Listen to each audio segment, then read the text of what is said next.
Electric cars in general. For example, I would drive a fully electric Volvo. I would drive a fully electric BMW, fully electric Mercedes. Why do you think Mercedes-Benz is better than BMW, or they are competitors in obviously comparing the cars that are in the same level?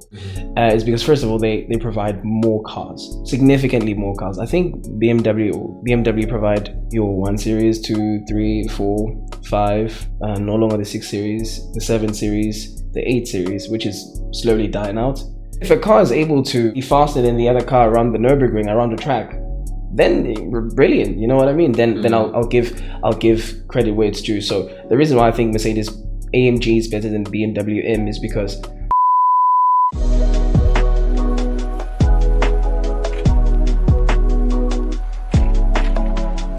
close to me, I'm sitting next to one of the greatest car reviewer at the moment. This guy is hot on TikTok. He's making moves. He has got TikTok on the palms of his hands, and he's always trending. And some people say he's biased sometimes, but he's doing a really, really great job in the car reviewing content. Everyone, just welcome Bonabay Universe. Thank you so much, my brother. What a warm welcome. Thank you so much. That felt really, really nice. Well, you're doing great, man. Oh, thank you, man. I try my absolute best. To kickstart, Bonabay, yeah, I noticed that you're about on WhatsApp. It's a Bible verse. Yes. Psalms 46:10.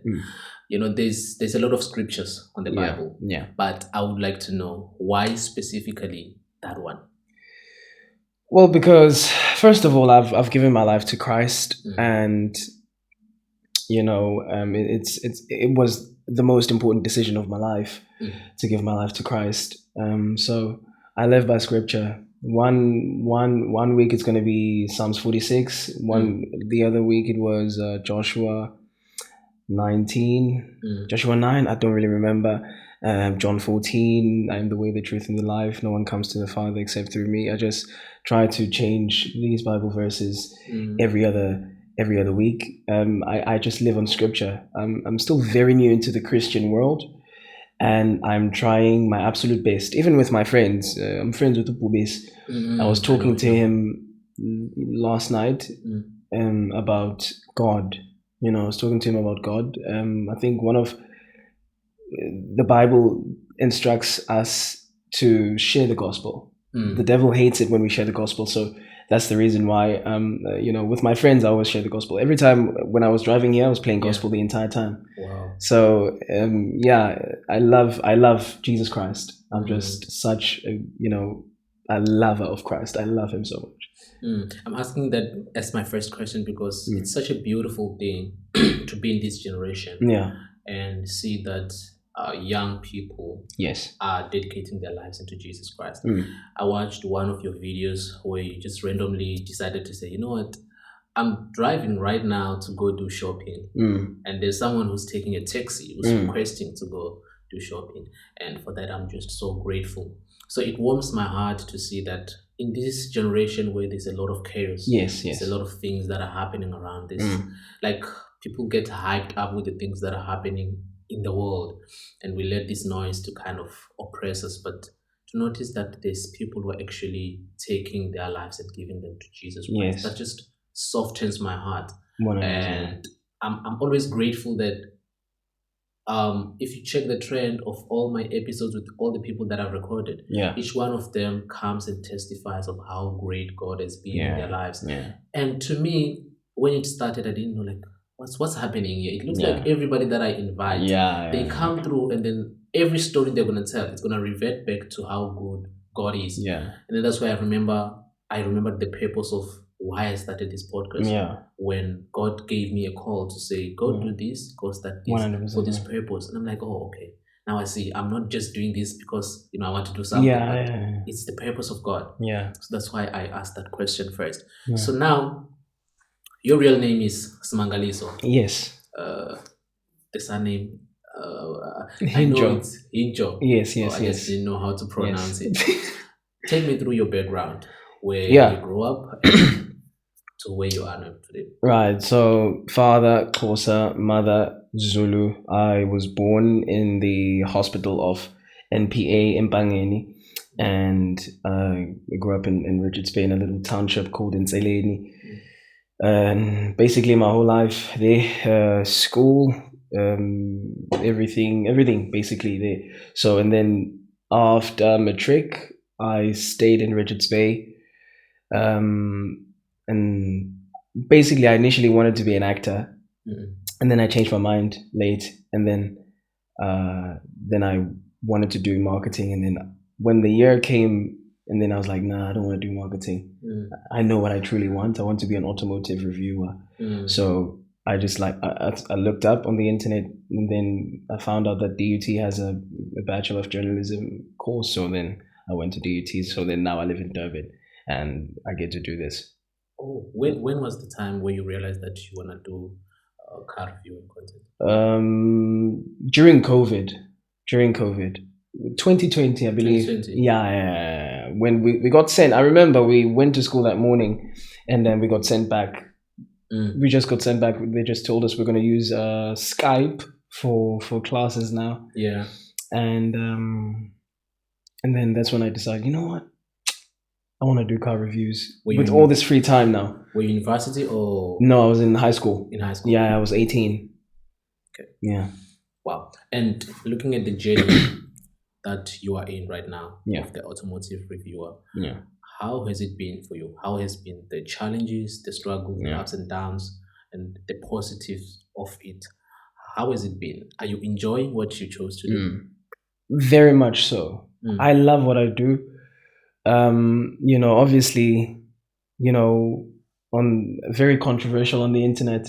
I'm very, very controversial, and I to be honest, I don't really care what people think. I just provide information. I'm like a black mother who just dishes for you and then goes, right, you eat. It's not about, hey, what do you want to eat tonight, Timmy? No, I just produce content that I think people need. They're like, no, we don't want this, we want it. No, you're gonna eat this, and this is what you're going to consume today. Wow. But it's been very nice, bro. There's challenges, of course. It's been very, very hard, but through Christ, everything is, bro. I'm not even like trying to push Christ on platforms. It's impossible. It's impossible without Christ. It's just very, very impossible. So I started reviewing cars 2020, and right now it's 2026. So I've been doing this for 6 years. 6 years, yeah. 1 year, I decide I want to give my life to Christ. Within a few months, I'm labeled a professional automotive journalist. So that's not a coincidence. Yeah. It's not a coincidence.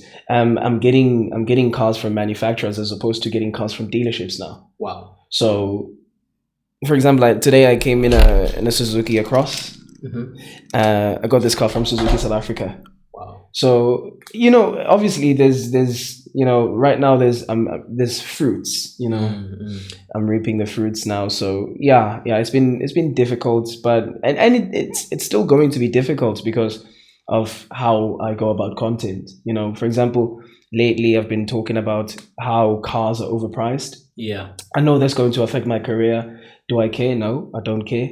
I feel like Christ has a plan for me. If Christ has made a plan for me, regardless of what I do or whom I offend, it's going to happen regardless. Yeah. I have full faith in Christ. So if I'm banned from reviewing cars that I speak of, then fine. I don't really care. As long as I have Christ in my life, that's what I need. And you're speaking the truth. Yeah. In the matter of speaking the truth, let's talk about the two rivals, German machines. Yes. Mercedes and BMW. Yes. Right. Yes. So when I was growing up, I was a fan of Mercedes because of one car, A45. Oh yes. The 2016 yes, that was the thing. I loved that car to beat. The first time I saw it was in 2017 when I was in grade 8. Yeah, this other guy came to our school to motivate us and all that. I'm like, what's that car? Like, I don't even know. It's a Mercedes. It's an A45. Then I went on to look it up. I'm like, oh, it's A45. That's my dream car. I want to own that car one day. Yeah.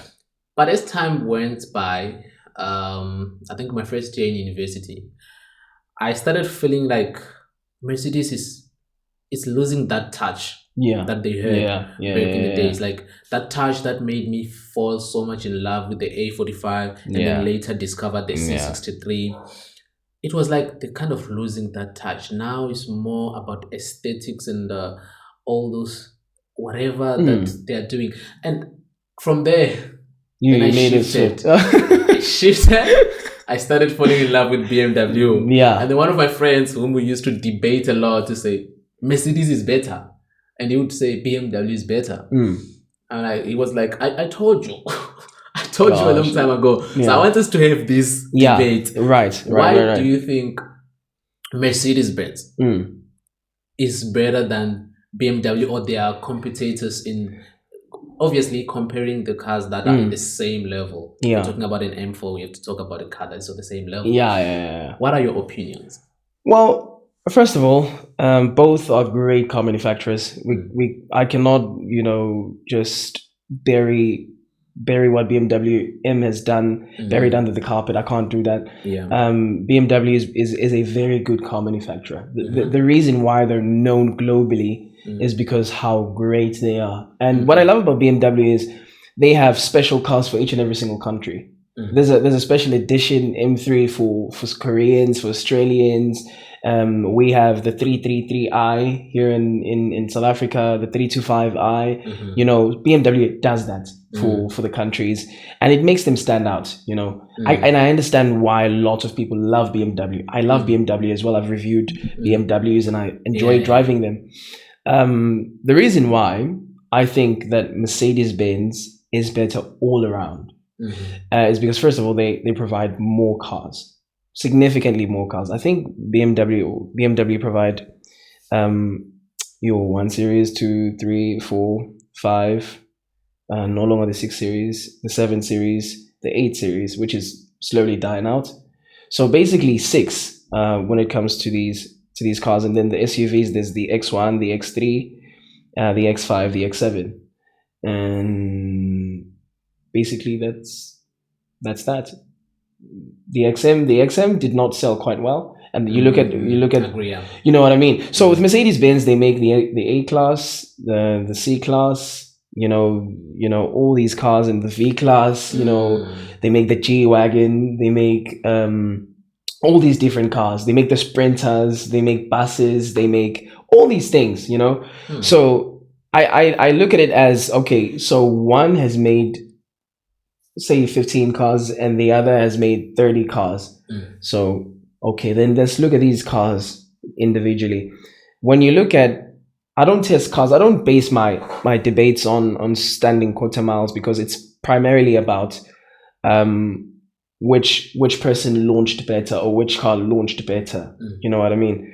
And it's straight line racing. It's just done. You know what I mean? So if a car is able to, be faster than the other car around the Nürburgring, around the track, then brilliant. You know what I mean? Then I'll give credit where it's due. So the reason why I think Mercedes AMG is better than BMW M is because at the Nürburgring, Mercedes-Benz currently is number one. They're number one at the Nürburgring. They have AMG 1, the AMG GT Black Series, the GTR, a lot of cars in there. So you sit there and you think, so the fastest BMW around the Nürburgring is number 58, and Mercedes-Benz sits at number one. There's about 8 Mercedes-Benz cars inside the top 50 before BMW even appears. So that's the reason why. And number 2, Mercedes-Benz offers the BMW performance with comfort and the luxury. It's the same. It's the same thing. Obviously, Mercedes-Benz is going to be 200 kilograms heavier because they want you to experience the Mercedes-Benz experience. You know what I mean? So I don't want this to sound like an advert for Mercedes-Benz, but you know what I mean. So I got in the new CLA 53. It's very expensive. It's very expensive. So 937. Not the CLA. The CLA is expensive, obviously. I would not buy that. No, I think it's ridiculously priced. The CLE 53. CLE. Yeah, the CLE. It's 2.2 million rand. Basically, no. I was like, no. And then I got inside the car and I was like, if I had the money, if money was not the problem, really, I would I would go for it. I wouldn't mind going for it. Yeah. Okay. Yeah. I think to what you stand for on the internet, when you're best at something or when you are knowledgeable about something, it's very easy for people who know the general surface level about a certain subject to dismiss you. What you're saying right now, okay, Mercedes-Benz, it's sitting at number 1, and then BMW is sitting number at 58. That's something that I didn't even know. Exactly. And a lot of other people do not know. Exactly. So it's kind of like, okay, we look at what is the closest subject to our eyes. We look at what we see every day. Like when you go past the day, you see, okay, it's a hot M4. It's a M3 by far. We got our 1 Series and whatever. But Mercedes, there's that stigma that says they're not selling cars and all that. So people have got that stigma, and then they're turning it to say, you know what, BMW is better than Mercedes. You don't see a lot of Mercs on the road, actually. You don't see a lot of Mercs because they're just expensive. Mercedes-Benz, they're very expensive compared to BMW. I mean, you look at the CLE 53. It's 2.2 million rand. Yeah. So it's an AMG Light. It's not even a real AMG. It's an AMG Light. So it costs just as the same as the M performance car. It's competing with an M440i, and it's 700,000. The M440i is 700,000 rand less. You know what I mean? So I can understand why someone would go, I bought the M440i's. I don't want the Mercedes. Well, it's because you didn't have the additional 700,000 rand to buy what you truly liked. That's the truth, Yeah. So that is it for me. Mercedes is very expensive.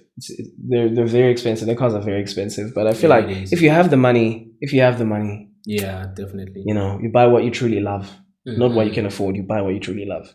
Yeah. And what are your thoughts about the EVs at the moment? I know we are in the crisis where petrol prices have spiked up. Yeah.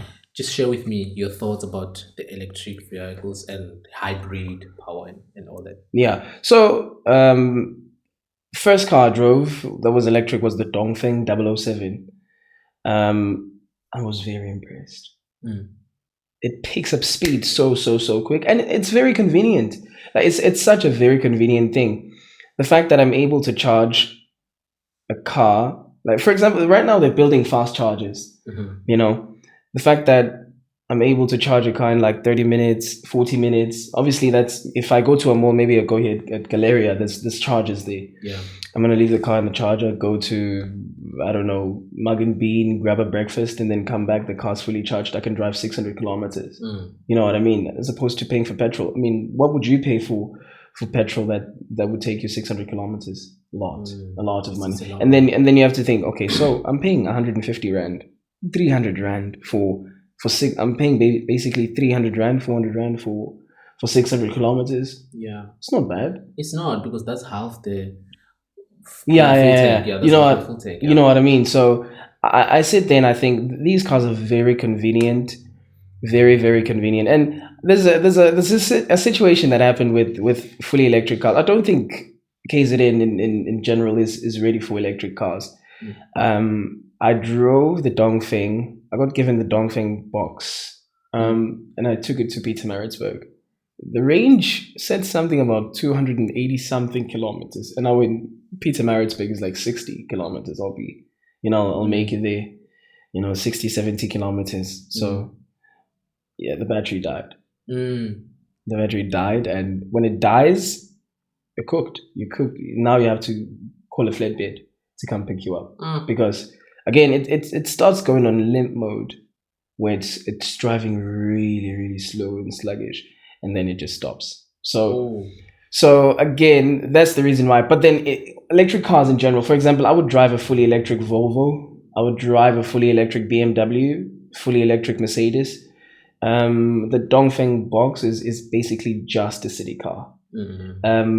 So that's the reason why I thought, nah, maybe I'm not really like a fan of electric cars. And then I drove the Volvo EX30, and then I drove the Volvo ES90. Brilliant cars. And as to the hybrid variants, recently I drove a Volvo XC90, the plug-in hybrid. I drove the car for like 70 kilometers. with only just the battery. 70 kilometers with just the battery, and then I started using fuel. You know what I mean? So, and then I started using fuel, more especially with fuel prices right now. It's ridiculous how much we pay. So they're very convenient. I don't think for me right now, if I had all the money in the world, obviously I would buy a petrol, like a internal combustion engine car. But yeah, plug-in hybrids work best for me, and I would have a fully electric car. I would have a plug-in hybrid, and I would have a fully electric car. That's what I would have in my garage.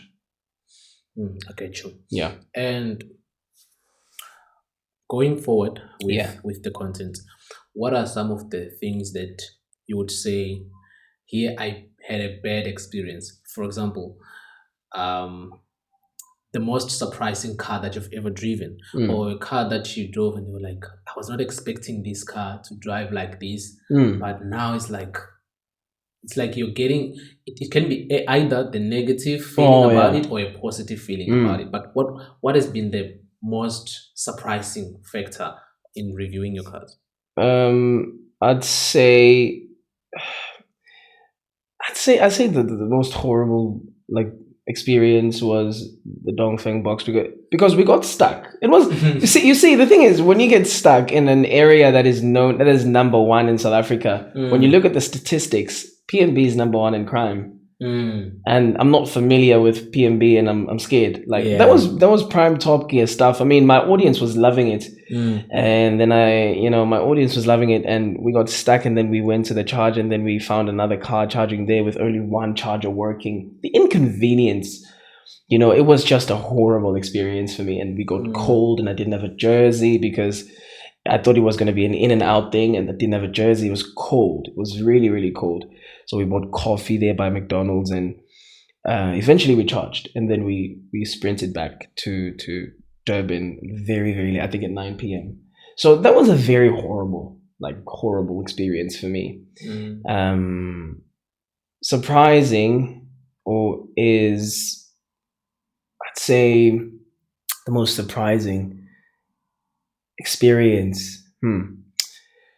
I'd say maybe the Audi RS3. The Audi RS3 experience for me.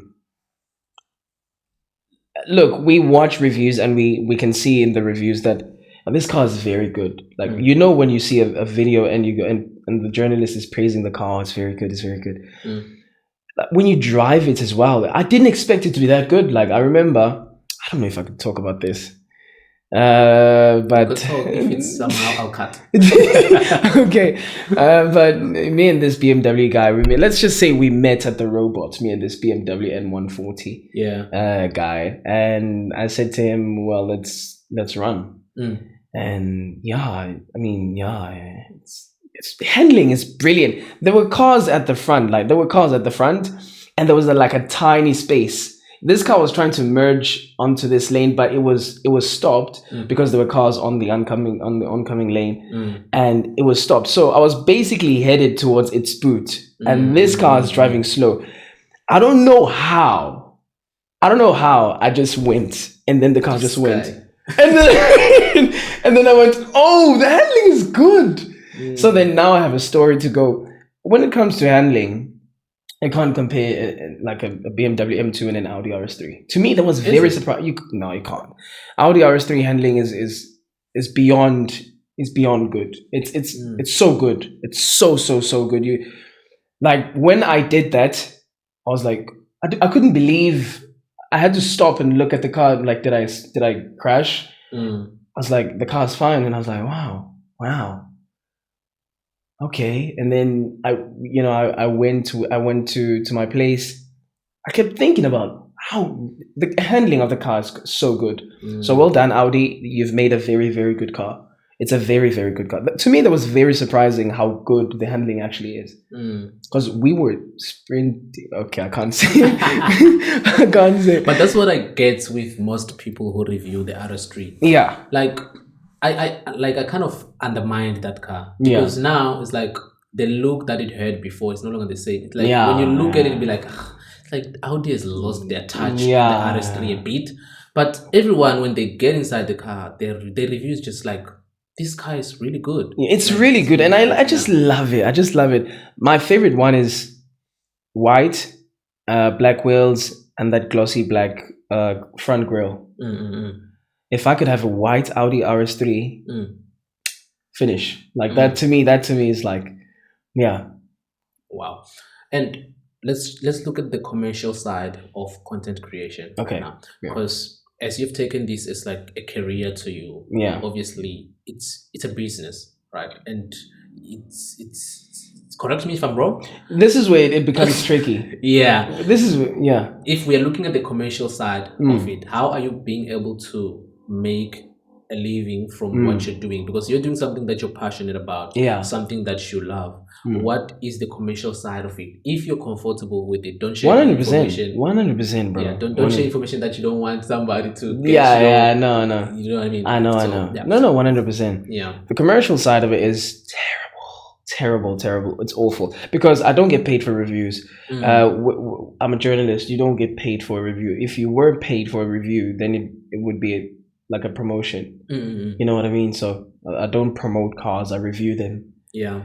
So you don't make money from reviews. I make money primarily from sponsorships and campaigns. There's on TikTok right now. For example, right now I'm on a campaign called Motoring Mavericks. Motoring Mavericks, where we teach young people that there's so many job opportunities inside the dealership industry.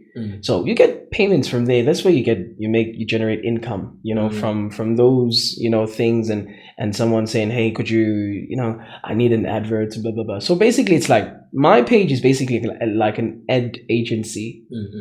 I'm using it for that to make money, but the content on its own, not really. I look at the payments on YouTube. Like, that's lunch money. Yeah.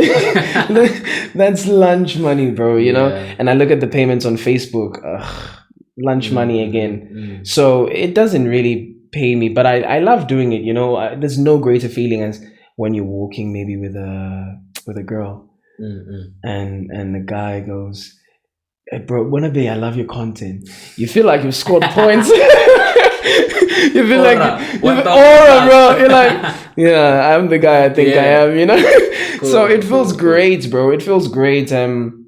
So yeah, man. There's no payment from reviewing. If there's no work you're doing on the side, for example, I advertise. I'm making money through advertising. If there's no work you're doing, you're not gonna survive. You're not gonna survive at all. So that's the reality of this game. It's not a promo. It's not a promo world. You're just reviewing. Yeah. I think that's one thing about doing something that you're passionate about. Yeah, it doesn't pay. It doesn't really pay you. You just have to be smart about it and try to make means for you to sustain yourself. Yeah. But at the same time, doing what you love. Yes. Because a lot of people, they get into this whole thing. Maybe they start doing content thinking that, okay, I'm going to make a lot of money on YouTube. I'm going to make a lot of money on whatever. But we've got so many YouTubers, man, but that have been in it for a very long time. But some of them, they don't really have something to show to say, this person is actually making money by just making content. Yeah. So I think when you're doing something that you're passionate about, you have to be someone who has the entrepreneurial mindset. True. Because if you want to do it full time, then you can't be working 9 to 5 like how I am right now. Yeah. So you have to find means to make some money out of what you're doing, out of what you love. So I think that's the tricky part, as you said. Yeah. But it's great that you're doing something that you love, man. Yeah, bro. I can see you're pushing. Like 100%. Passion. I think passion beats almost everything. It does. To be honest, it does. Which is why there's a compliment I got from another guy. He said, this guy said to me, watching your reviews, bro, I feel like I'm watching a different car review. Like, I know I've seen this. I know I've seen the review of this particular car, but with you, it's different. Like, you're very passionate about it. Your voice, your excitement, the smile, the giggles. I feel like you really, really, really love doing what you do, and it's different. For example, if I say, well, hi everyone, this is an iPhone 15, it's different, and as opposed to someone who's very passionate about phones, and it's different. It provides a different experience to the viewer. So yeah, Yeah. But passion doesn't pay, which is why I need that auto trader job. Auto trade, if you're watching this, I need that. I need that job. Definitely. Yeah. So maybe if we're talking about auto trader, what's your vision in making your car review content? What do you want to achieve in the future? My absolute dream is to have a show like Top Gear, but with me and my friend Jason. I have a friend who's based in Johannesburg, Centurion. His name is Jason. We're both coconuts. If you hear Jason talking, Jason talking, you'd be like, "What?" If Jason is speaking from behind the curtains, you'd be like, "Oh, there's a white guy talking," and then you see his black face, and you'd be like, "What?" So I feel like our content would be very funny for people. It'd be because we're two different people.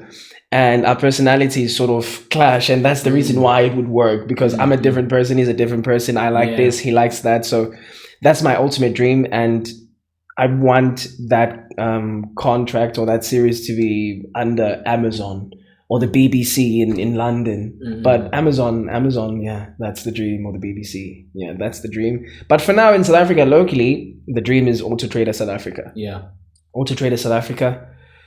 Yeah, that's or Top Gear magazine, South Africa.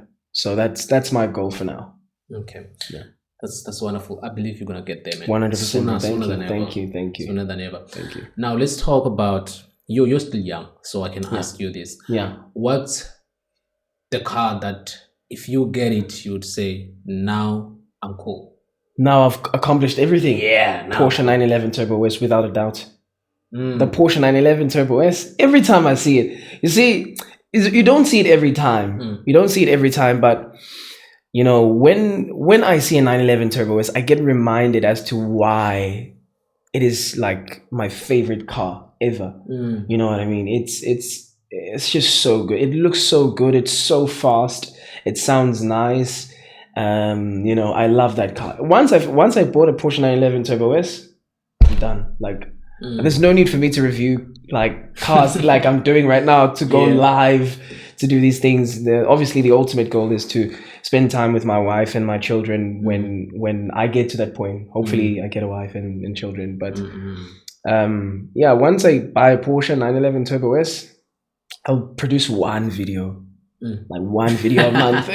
And I won't care if you guys don't like it or view it. Don't care. I have a 911 now.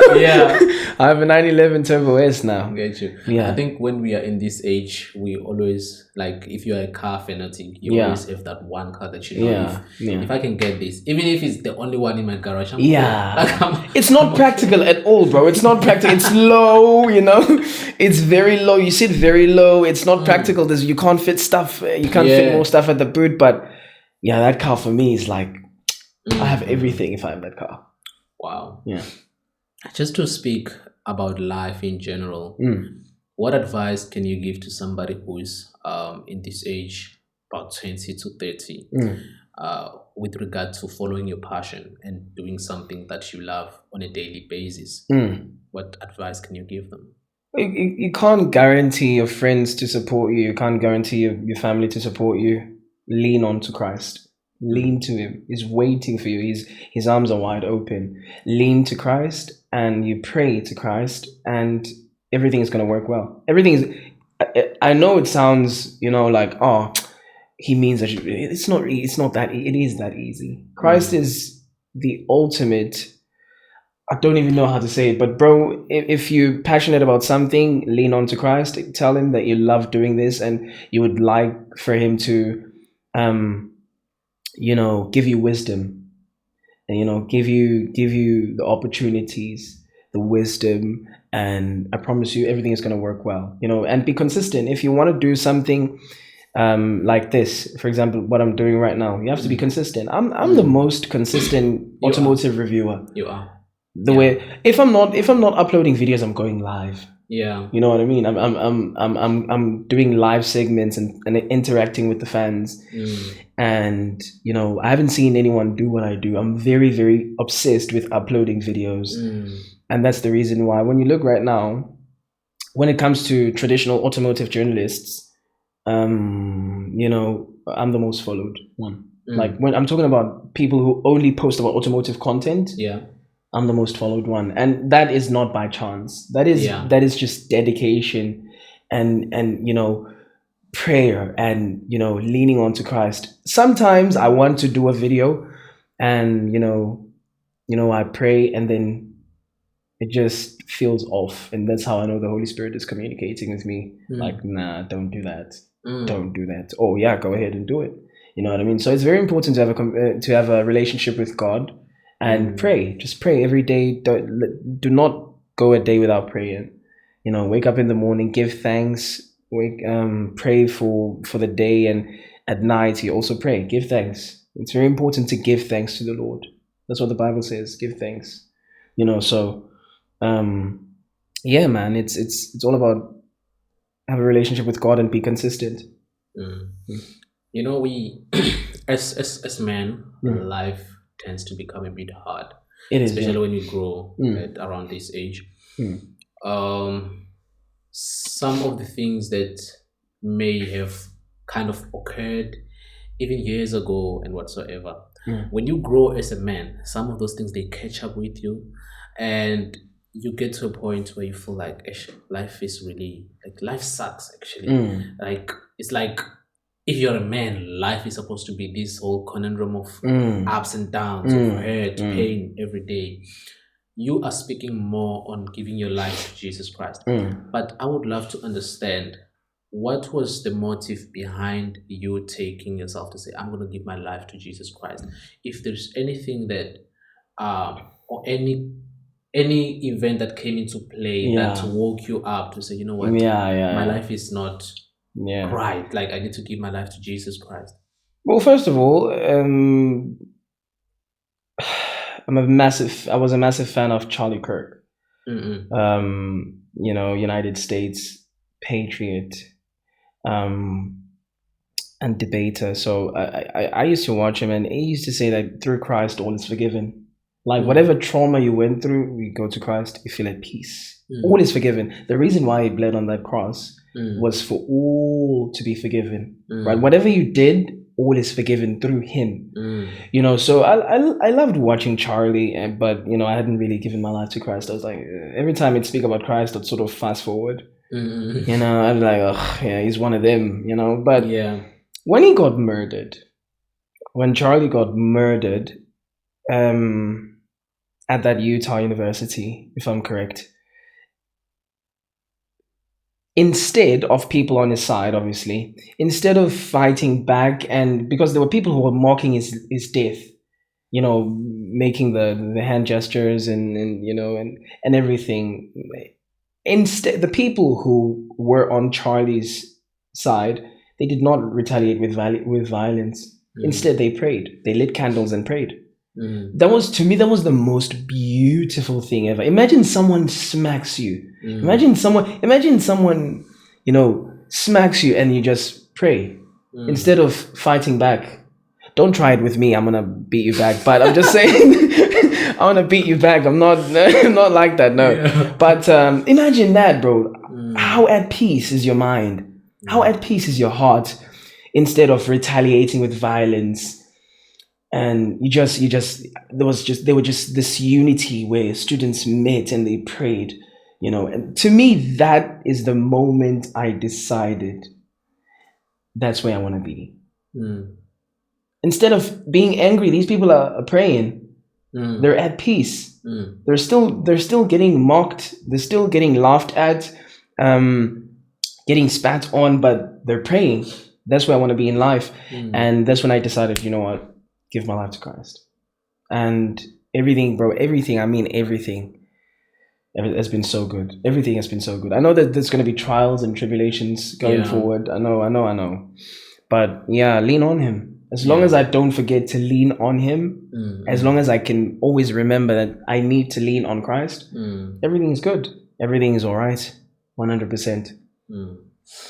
And my last question would be, and before asking the question, I definitely concur with you when it comes to giving your life to Jesus Christ. I took a decision to do that when I was in grade 10. Before then, I was going to church. I was playing drums, keyboard, singing, and all that. But I had not given my life to Christ. In grade 10, I took a decision that, you know what, I'm giving my life to Jesus Christ and I want to go get baptized. I went, it was very fast forward in a way that I rushed my pastor to go and baptize me. And it was very cold in June at that time. Very early in the morning, we go climb the mountain, go to the river, got baptized. And that was the life-changing moment. Right now, as I'm speaking, it's reminding me that the prayer that I prayed when I was back in grade 8, grade 9, because I didn't grow up in a family that, the way my parents didn't, unfortunately, they didn't make it to that particular point where I would say, my parents were well off or my family was good in a way. But I grew up in a family where it was a struggle sometimes.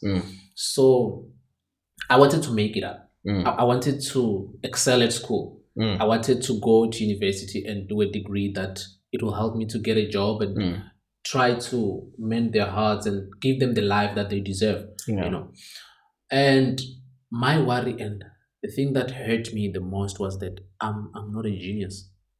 Like I'm not one of those students. So that used to break me so much. So in grade 8, I started praying that God, I know I was not born a genius, but I want to change this situation at home.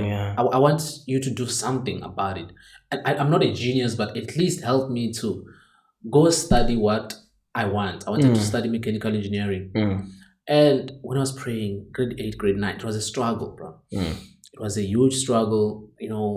I see other kids going to top 5, top 3. I'm aspiring to be there, but it's so hard. Then when I went to grade 10, and I don't know why I always forgot that this whole thing, this 10 points happened after I gave my life to Jesus Christ, after I got baptized. Because I got baptized in June. In grade 10, term 3, that's where I started being top of the class. Physical sciences, my mark came out, and I remember it was 63% in my class. I was the highest. And from there, up until I finished grade 12, I was top of my class. I finished grade 12 with 5 out of 7 distinctions. Wow, bro. And I went to study mechanical engineering at University of Johannesburg. 3 years down the line, no module failed. Got a job on my final year, working for the best car manufacturing company at the moment. Doing what I love, which is podcasting. But everything started when I gave my life to Jesus Christ. What a very cool testimony. A very cool... I know. Go ahead, yeah. You can't explain it to someone. You see, if I weren't a believer, I would have went, he's lying. He was always a genius. You know what I mean? Like, Christ is able to mend things that were not meant to happen. He's able to fix stuff that's not meant to be fixed. Because everything to him is possible. Everything to him is possible. You know what I mean? So... wow, man. I'm very happy for you, brother. I'm very happy for you. Thanks, man. All glory to God. Yeah, all glory to God. And through the whole entire time, there's many struggles. Yeah. There's many tribulations. But the prayer that I always prayed to him, he made sure that every single thing that I prayed for, he's going to fulfill it. He never made a promise that he didn't fulfill. Yes. Which brings me to the question that I want to ask right now. Because I'm at this point, I've seen God working. Yeah. I've seen God doing a lot of things in my life, but I'm at a point where I'm in pain. I'm at a point where I don't think I'm happy at the moment. Even though I know I've got Christ on my side, I feel like I'm desensitized in a way that I'm not even sensitive on things that I'm supposed to be sensitive. Even when it comes to loving and caring about other people, I feel like I have more care for certain people, which is my mother and my siblings. And I don't have any other genuine feeling of love for other individuals. And that is based on the events that have happened over the years. Yeah. Are you happy? I'm very happy. Myself, individual, I'm very happy.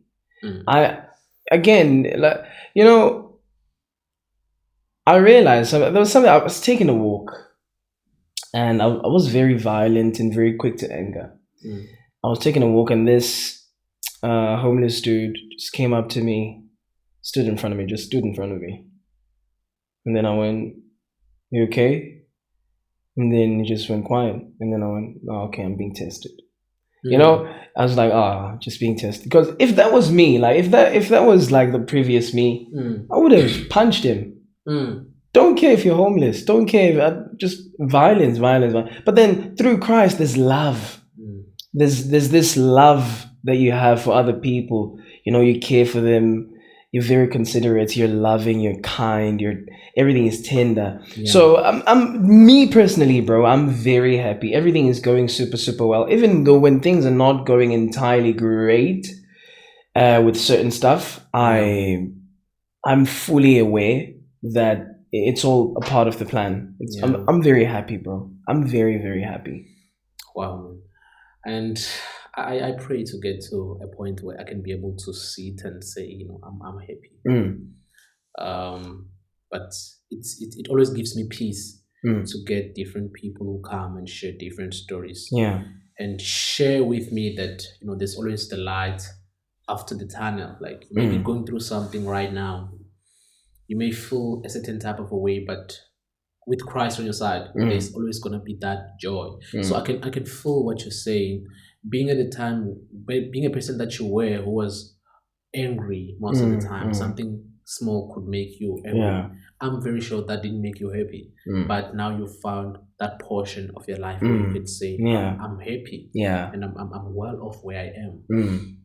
I'm praying to get there, and with each and every episode that I'm recording right now, I always get that inspiration that it's okay. Like it's a phase. It's just a phase. It's a phase, a season. It will pass, and for as long as I've got God on my side, I'm gonna be happy. 100%, bro. 100%. I'm gonna be happy. So thank you very much for sharing. 100%, bro. And yeah, man, I think this has been a really, really great conversation that we had. Oh, thank you so much. I feel it was great too. From talking about your career, your passion, car reviewing, all the life experiences that we are having. Yeah. And I appreciate you for coming. Thank you so much, man. Thanks for having me. I really appreciate, you taking your time to do this. I really, really appreciate it. Thank you. Thanks, man. And to just commend you, man, I've emailed several people. Yeah. I've emailed several people. I won't mention names because they're like I'm too ashamed to say they're ignoring or whatever. I've emailed several people who are content creators around KZN to come to the podcast, but none of them has responded as fast as you responded. Like And I'm very fast. Like that day when I sent you that email, I was just like, there's this guy. He's always on my FYP on TikTok. Let me go check his page. When I checked, there's your email there, and then I took the email and then I drafted my email. So let me send. Let's see what's gonna happen. Maybe the usual is just gonna happen. And within 5 minutes, you've responded. Like, wow, look at God. So I was so happy when you responded. Yes, all glory to God, bro. I think that's the spirit that you should carry with you, man. 100%. Being quick with everything. Yeah. You came here early on time. I was not even done with my setup. You when I text you, you respond on time. It's like you are always on top of your game. Like, you're always ready for your work, for your passion. I think that's something that's gonna take you very, very far. Thank you so much, man. I really appreciate you. I really, really appreciate that. Thank you so much, man. Thanks, man, for coming through. 100%. Anytime. Thank you.